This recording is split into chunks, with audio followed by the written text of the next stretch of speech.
Kisah Nabi Zakaria alaihi salam. Kekuatan doa Nabi Zakaria alaihi salam. Kisah ini disebutkan beberapa kali dalam Al-Quran. Salah satunya dalam surat Maryam ayat 1 hingga 10. Diceritakan bahwa Nabi Zakaria dan istrinya telah lama menanti kehadiran seorang anak dalam pernikahan mereka. Sekian tahun berlalu, beliau berdoa dan belum dikabulkan oleh Allah. Meskipun begitu, Nabi Zakaria tidak berputus asa. Nabi Zakaria menikah dengan istrinya pada usia 30 tahun, sedangkan istrinya 20 tahun.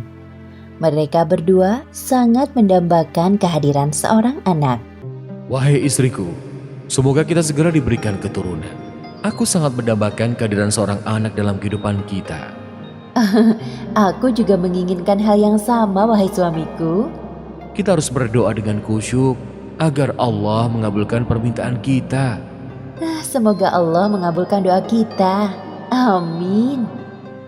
Setiap hari, Nabi Zakaria dan istrinya selalu memohon kepada Allah agar diberikan keturunan. Ya Allah, Tuhan Maha Pengasih dan Penyayang, hamba mohon karuniakanlah kami seorang anak dari keturunanku, agar kelak anak itu dapat meneruskan perjuanganku. Sekian tahun menanti, belum ada tanda-tanda sang istri hamil. Ternyata istri Nabi Zakaria adalah seorang mandul, artinya tidak bisa memiliki anak. Aku tidak bisa memiliki seorang anak, wahai suamiku. Sekarang usiaku mulai menua. Bersabarlah, wahai istriku. Kita harus tetap berdoa kepada Allah. Aku yakin Allah memiliki rencana yang lebih baik dari rencana kita. Iya, suamiku. Aku akan terus berdoa. Meskipun doanya belum dikabulkan Allah, Nabi Zakaria tidak putus asa. Beliau terus berdoa dan selalu berprasangka baik kepada Allah. Doanya selalu sama, yaitu meminta agar diberikan keturunan. Tahun demi tahun berlalu sangat cepat. Nabi Zakaria dan istrinya menjalani kehidupan dengan penuh kesabaran dan keikhlasan. Meski tenaga untuk beraktivitas semakin menurun, tidak menyurutkan semangat beliau dalam berdakwah kepada kaumnya.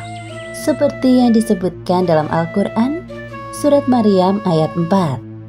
Ia berkata, "Ya Tuhanku, sesungguhnya tulangku telah lemah, dan kepalaku telah dipenuhi uban, dan aku belum pernah kecewa dalam berdoa kepada Engkau, ya Tuhanku." Nabi Zakaria menguasai banyak bidang keilmuan. Maka dari itu, beliau sangat menginginkan seorang anak untuk mewarisi keilmuan yang dimilikinya. Seperti yang disebutkan dalam Al-Quran, surat Maryam ayat 5 hingga 6. Dan sesungguhnya aku khawatir terhadap mawaliku sepeninggalku, sedang istriku adalah seorang yang mandul. Maka anugerahilah aku dari sisi Engkau, seorang putra yang akan mewarisi aku. Nabi Zakaria adalah paman dari Maryam. Istri Nabi Zakaria dan Ibunda Maryam adalah kakak beradik.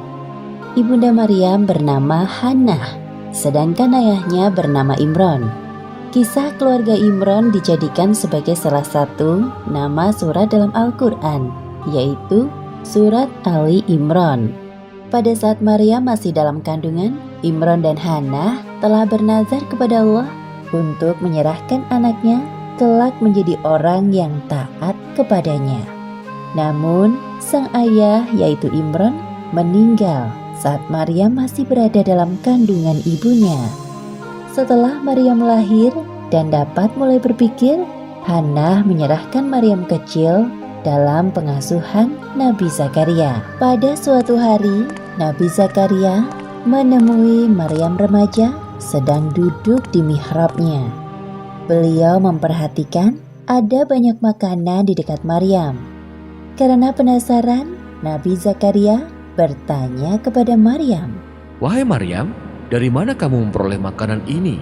Makanan itu dari sisi Allah.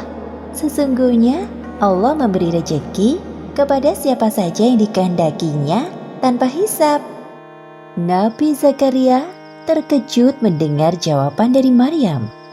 Dari peristiwa itu, timbul semangat besar dalam diri Nabi Zakaria. Sesampainya di rumah, dalam mihrabnya, beliau beribadah sambil menangis dan berdoa dengan suara merendah. Ya Allah, berilah aku dari sisi Engkau seorang anak yang baik. Sesungguhnya Engkau Maha Pendengar doa. Belum sampai Nabi Zakaria menyelesaikan ibadahnya, Allah mengabulkan doanya lewat perantara malaikat Jibril. Sesungguhnya Allah menyuruhku untuk menyampaikan kepadamu sebuah kabar gembira. Apa itu, wahai Jibril? Atas kesabaranmu dalam berdoa, Allah mengabulkan permintaanmu dengan balasan berkali-kali lipat. Pertama, Allah akan memberikanmu keturunan seorang anak laki-laki. Kedua, Allah memberikan nama Yahya kepadanya, yang mana belum ada seorang pun yang memiliki nama serupa. Ketiga, kelak dia akan menjadi orang yang membenarkan kedatangan Isa alaihissalam. Keempat, dia seorang panutan. Kelima, dia tumbuh menjadi orang yang pandai menjaga diri dari zina. Keenam, Yahya dewasa akan menjadi seorang nabi sama sepertimu. Ya Allah, bagaimana mungkin aku bisa mendapatkan seorang anak, padahal aku sudah tua dan istriku seorang yang mandul. Demikianlah Allah berbuat apa yang Dia kehendakinya. Kalau begitu, beri aku sebuah tanda bahwa istriku telah mengandung. Allah berfirman, tandanya bagimu, kamu tidak dapat berkata-kata dengan manusia selama 3 hari kecuali dengan isyarat. Dan sebutlah nama Tuhanmu sebanyak-banyaknya, serta bertasbihlah di waktu petang dan pagi hari. Alhamdulillah wa syukurillah. Segala puji bagi Allah atas segala karunia yang Engkau berikan kepadaku, ya Allah. Kemudian beliau segera mengabarkan kepada istrinya. Wahai istriku, kita akan punya anak. Hah? Benarkah itu, wahai suamiku? Aku akan mengandung seorang anak. Iya benar, seorang anak laki-laki bernama Yahya. Allah telah mengabulkan doa kita selama berpuluh-puluh tahun. Alhamdulillahirabbil alamin. Terima kasih ya Allah. Seperti yang disebutkan dalam Al-Quran, Surat Al-Anbiya ayat 90. Maka kami memperkenankan doanya dan menganugerahkan kepadanya Yahya, dan kami jadikan istrinya dapat mengandung. Sesungguhnya mereka adalah orang-orang yang selalu bersegera dalam mengerjakan perbuatan-perbuatan baik, dan mereka berdoa kepada kami dengan harap dan cemas, dan mereka adalah orang-orang yang khusyuk kepada kami. Demikianlah akhir kisah kekuatan doa Nabi Zakaria dalam meminta keturunan. Hikmah yang dapat kita ambil dari kisah ini: pertama, jangan pernah berputus asa dalam berdoa. Kedua, ketika kita meminta sesuatu kepada Allah, harus sabar dan konsisten.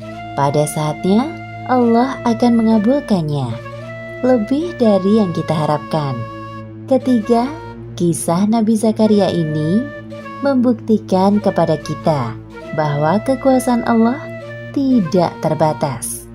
Seperti kisah istri Nabi Zakaria yang mengandung seorang anak di usianya yang sudah tua. Suatu hal yang mustahil terjadi pada manusia biasa. Namun, saat Allah berkehendak hal itu terjadi, maka terjadilah. Wallahu a'lam bishawab.